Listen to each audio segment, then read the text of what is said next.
Halo guys, welcome back again to my channel bersama saya Hansen di sini dan seperti biasanya setiap harinya saya akan buatkan video seputar cryptocurrency. Apa kabar kalian hari ini semuanya? Semoga dalam keadaan yang baik-baik saja.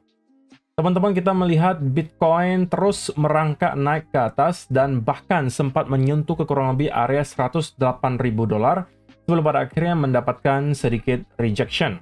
Bitcoin sepertinya menolak untuk mendapatkan some type of pullback atau konsolidasi terlebih dahulu. Namun kita bakalan bahas di video hari ini, apakah itu akan terus bertahan, kira-kira area mana yang perlu kita perhatikan berikutnya. Jadi pastikan kalian stay tune terus sampai akhir video. Nah, teman-teman, per hari ini kita melihat crypto global market cap itu berada di angka 3,29 triliun dolar atau naik sekitar 0,4%. Sedangkan kalau kita melihat top 10 coin sendiri, keadaannya sebenarnya mix. Sebagian ada yang hijau, ada juga yang merah. Dan kenaikan dan penurunannya rata-rata nggak signifikan, hanya sekitaran 0, sekian persen hingga kurang lebih 1%. Yang menjadi top performer hari ini adalah Ethereum, kenaikannya 1,8% ke $2.476. So, itu adalah outlook sementara dari beberapa top coin yang ada. Sekarang kita langsung aja masuk ke beberapa data dan berita terbaru hari ini.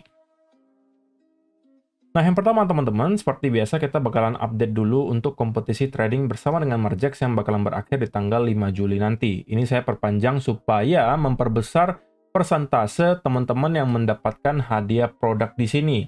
Yang minimal bisa kalian dapatkan ketika kalian hit ke angka 1 juta volume personal.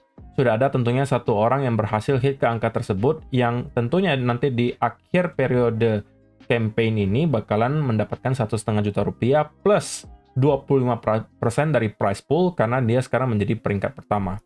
Nah, yang berada di peringkat kedua dan juga ketiga dan keempat itu sebenarnya berada di volume yang kurang lebih sama gitu ya.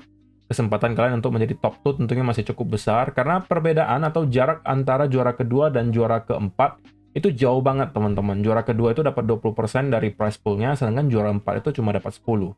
Sedangkan sisanya 5-10 itu mendapatkan masing-masing 5%. Yang berada di luar top 10 tentunya juga berkesempatan memenangkan sisa 20% dari prize pool, tapi itu dipilih secara random 10 orang. Kalau teman-teman mau ikutan untuk masuk ke kompetisinya juga, kalian bisa lakukan itu sekarang.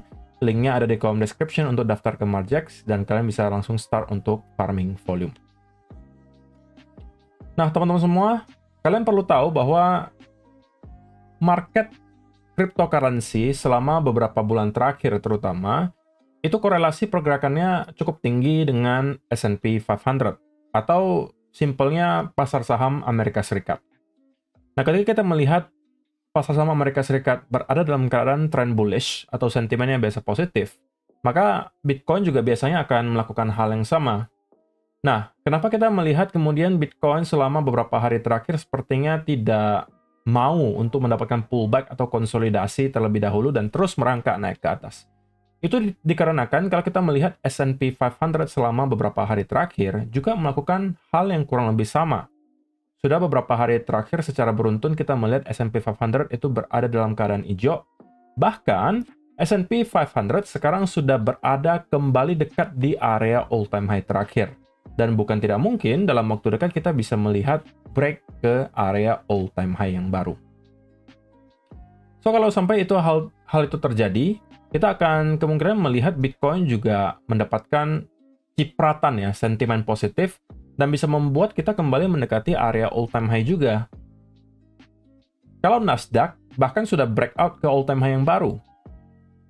Hanya tertinggal S&P yang hanya mungkin berjarak maksimum 1 atau 2% dari all-time high. Saya rasa kurang daripada itu.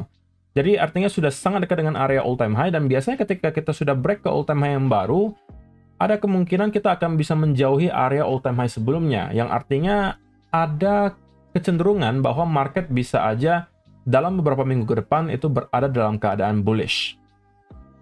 Oke, dengan catatan tidak ada fad baru yang muncul lagi.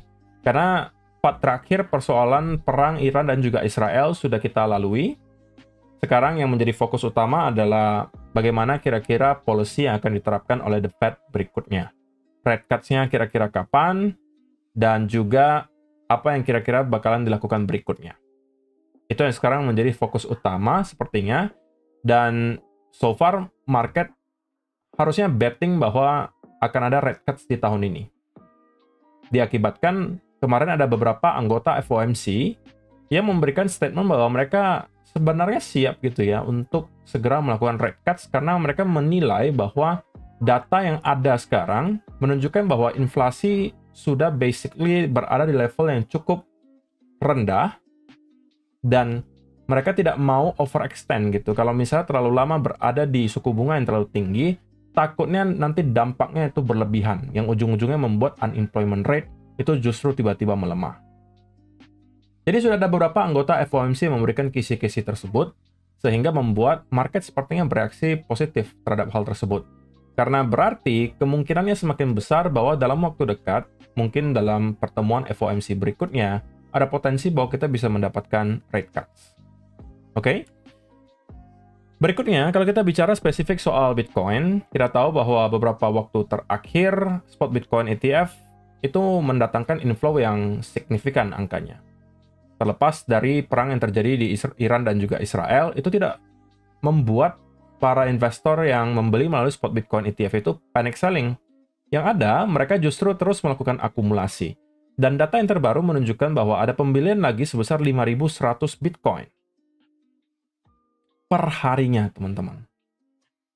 Belum lagi kalau kita hitung perusahaan-perusahaan di dunia yang sekarang juga sudah berlomba-lomba untuk meng-copy paste apa yang dilakukan oleh MicroStrategy, yaitu adalah dengan membeli Bitcoin dan dimasukkan ke dalam portofolio mereka. Atau disebut aset perusahaan lah gampangnya. Nah, kenapa mereka melakukan hal tersebut? Ini sebenarnya sudah sempat saya bahas beberapa kali sebelumnya. Alasan simpelnya, why not, teman-teman? Hampir mungkin 80-90% perusahaan yang mengumumkan mereka melakukan pembelian Bitcoin, itu biasa harga sahamnya bakalan naik.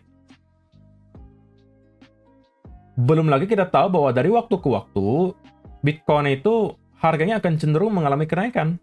So, ini adalah win-win solution bagi perusahaan.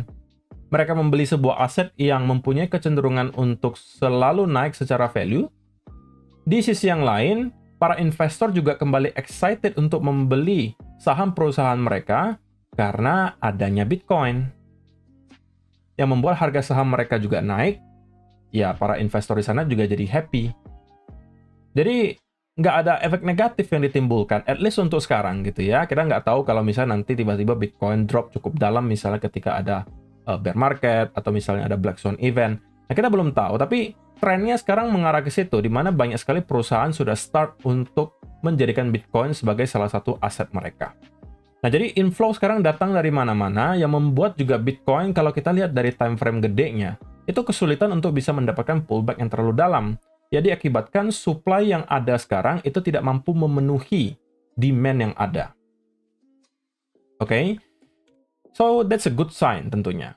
Nah, berikutnya, kalau kita bicara soal liquidation heat map, kalau kita zoom out ke time frame 1 bulan terakhir, maka teman-teman bisa melihat dengan sangat jelas bahwa terdapat tumpukan likuidasi yang cukup besar itu berada di atas harga Bitcoin sekarang. Spesifiknya di angka 110 sampai kurang lebih 111 ribu dolar. Which is sebenarnya nggak terlalu jauh lagi dari harga kita hari ini. 108.000 sampai ke 110 itu hanya terpaut kurang lebih 2.000 dolar, teman-teman. Dan itu nothing untuk pergerakan Bitcoin. Kalau misalnya momentumnya lagi ada, itu bisa terjadi dalam sekejap. Tapi pertanyaannya memang, apakah kita sudah siap nyampe ke area tersebut? Kita bakalan coba cari clue-nya nanti di price action tentunya. So, itu adalah beberapa data dan berita hari ini yang pengen saya sampaikan untuk kalian. Sekarang kita masuk ke chart-nya Bitcoin. Nah, teman-teman, kalau kalian yang merupakan penonton setia channel Hansen Law, harusnya mengetahui bagaimana stand saya terhadap Bitcoin untuk beberapa bulan ke depan. Saya sampaikan bahwa saya masih berada dalam keadaan bullish, dan saya tidak merasa bahwa apa yang kita lihat di sini merupakan pertanda bahwa kita telah menemukan top bull market kali ini, dan justru ini hanya merupakan sebuah konsolidasi yang cukup wajar bagi kita untuk kemudian mendapatkan push berikutnya ke atas. Konsolidasi sekali lagi bentuknya bisa beragam, teman-teman. Bisa dalam bentuk 2 wave seperti ini, bisa dalam bentuk bahkan 3 wave. Sebelum pada akhirnya kita start untuk mendapatkan rally lagi. Bahkan, kalau teman-teman lihat kejadian sebelumnya, itu menggambarkan dengan persis apa yang kita baru saja sebut. Ini adalah wave pertamanya, ini adalah wave keduanya, ini adalah wave ketiganya. Sebelum pada akhirnya kita start untuk mendapatkan momentum. Jadi pertanyaannya, apakah kita akan menyelesaikan konsolidasi di sini dalam bentuk 2 wave atau 3 wave? Nah, sebenarnya tidak akan ada yang tahu pasti tentunya. Tapi dengan adanya price action seperti ini, kembali memperbesar probabilitas bahwa apa yang kita lihat selama beberapa minggu terakhir memang hanya sekedar konsolidasi untuk kemudian kita kembali breakout ke area all-time high yang baru. Kalau kalian mau berbicara soal pattern, maka mungkin kita bisa kategorikan ini sebagai sebuah bull flag. Setelah adanya rally, kita membuat sebuah pattern yang berbentuk seperti bendera atau flag, dan biasanya berujung kepada rally berikutnya ke atas. Meskipun, teman-teman, tentunya semua senario itu bisa datang dengan yang namanya titik invalidasi. Tidak, mungkin saya bisa katakan 70% kita akan melihat continuation.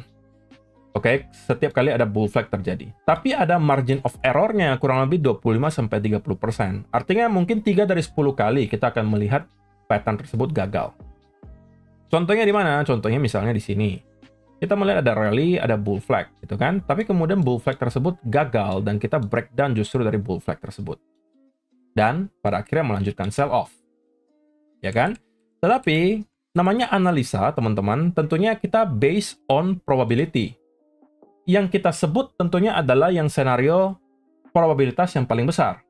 Nah, kalau misalnya kita melihat pattern seperti ini, yang artinya merupakan bull flag, maka probabilitas yang paling besar adalah kita akan melihat continuation ke atas.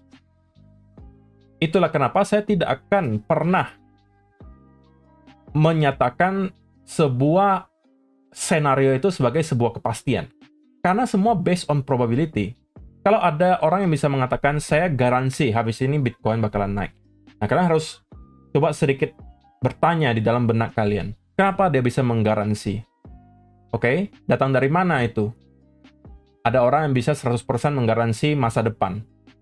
Itu kan kurang masuk akal, tidak make sense, teman-teman. Yang kita coba lakukan di sini melakukan analisa based on probability. Dari chart pattern yang ada, ya, kalau saya lihat probability-nya lebih besar, memang kita akan melanjutkan kenaikan ke atas. So, sampai dengan saat ini pun hal tersebut belum berubah. Tapi apakah itu berarti kita langsung besok akan menuju ke all-time high yang baru? Ya, tidak seperti itu caranya, teman-teman, oke? Meskipun, kalau kita lihat di time frame yang kecil, sekarang sudah ada beberapa, menurut saya, indikasi yang cukup positif ya. Bahwa yang pertama, kita juga telah berhasil breakout di area 106.500 yang saya consider sebagai area lower high terakhir dari struktur bearish di sini. Which is menyatakan ke kita bahwa, oke, ada potensi sekarang Bitcoin telah kembali shifting ke momentum bullish. Tapi itu bukan berarti sekali lagi in the short term kita tidak bisa mendapatkan pullback terlebih dahulu. Terlebih karena kalau teman-teman lihat di sini, kita mengalami kenaikan kurang lebih, kalau kita ukur ya, 98.000 sampai kurang lebih 108.000. Artinya 10.000 US dollar itu kenaikannya terjadi dalam kurun waktu hanya 3 hari, teman-teman. That's a pretty big jump. Jadi kalau misalnya ada pullback atau konsolidasi dari sini, itu adalah hal yang sangat wajar untuk terjadi.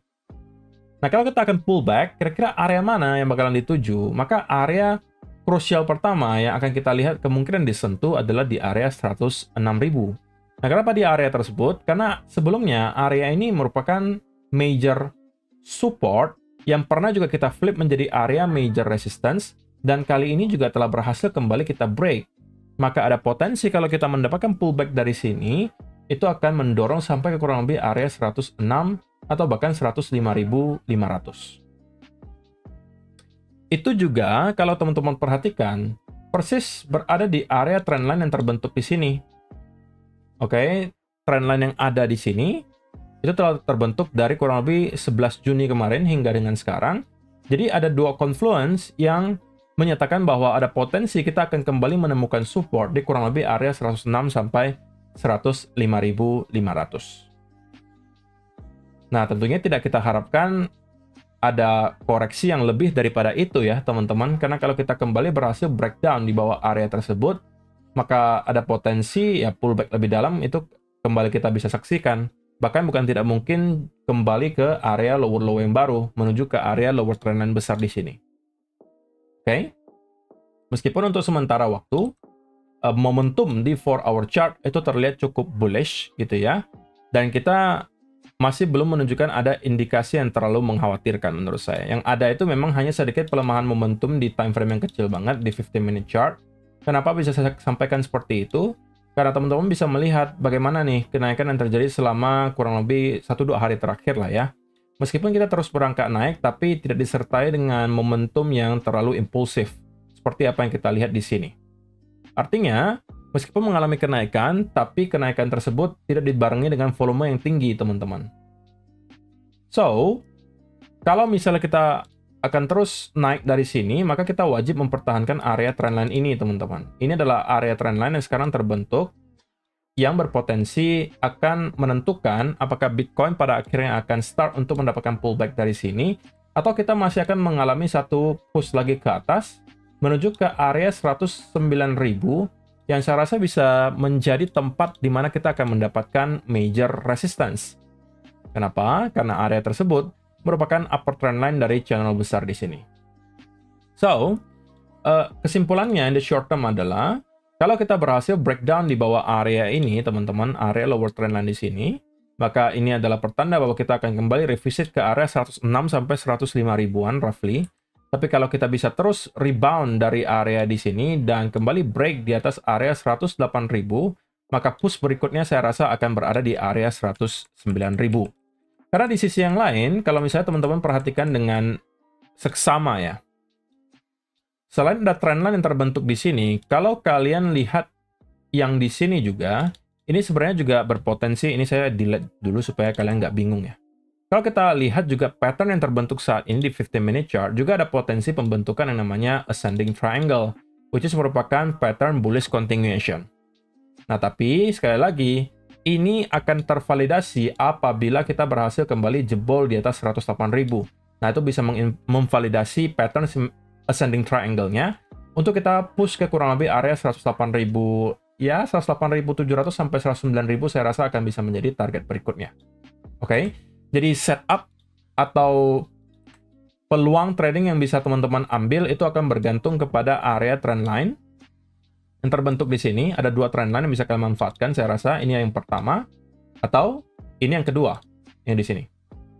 Kalau breakout-nya ke atas, ya itu bisa menjadi pertanda kita akan push ke 108.700 sampai 109.000.